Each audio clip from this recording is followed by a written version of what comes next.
Gaza എന്ന് പറയുന്ന വരാനുള്ള 1-2 മാസത്തിനുള്ളിൽ കംപ്ലീറ്റ് ഇസ്രായേലും ക്യാപ്ചർ ചെയ്യും. എന്നിട്ട് അവിടെയുള്ള ആൾക്കാർ മുഴുവനും പാലായനമാണ്, പലയിടത്തോട്ട് പോവുകയാണ്. അവർ പോയി. കാരണം അവിടെ ഇനി തിരിച്ചു വന്നാൽ അവിടെ ഒരു വീടോ ഒന്നുമില്ല, എല്ലാം നശിപ്പിച്ച് ഊരകളാണ്. കംപ്ലീറ്റ് ആയിട്ട് ആ രീതിയിലാണ് ഇത് മുഴുവനും വെൽ പ്ലാൻഡ് ആയിട്ടാണ് ഇവർ മൂവ് ചെയ്യുന്നത്. അപ്പൊ ഇങ്ങനെ ഒരു ഗ്രൗണ്ട് ഒഫൻസീവ് വാർ നടക്കുമ്പോൾ, ക്യാപ്ചർ ചെയ്യുമ്പോൾ ഇസ്രായേലി സൈന്യത്തിനകത്ത് നഷ്ടമുണ്ട്. ഇതൊക്കെ അവർക്കറിയാം.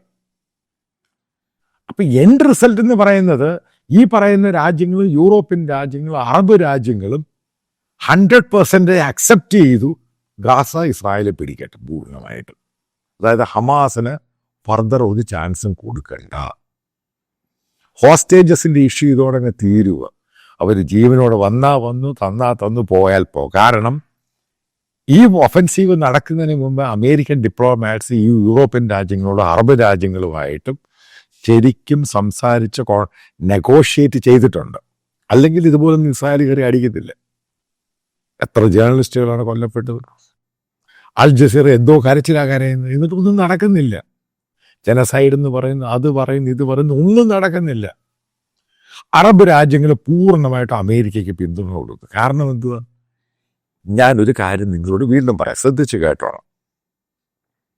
ഈ യൂറോപ്യൻ രാജ്യങ്ങൾ, ഇന്ത്യ ഉൾപ്പെടെ എല്ലാ രാജ്യങ്ങളും ഇൻക്ലൂഡിങ് സൗദി അറേബ്യയും UAE എല്ലാവരും പോയി സൈൻ ചെയ്തതാണ് പാരീസ് ക്ലൈമറ്റ്, അതായത് ഡീകാർബണൈസേഷൻ.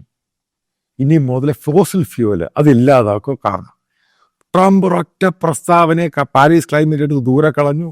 നിങ്ങൾ നോക്കുക UN നടത്തിയ പ്രസംഗം.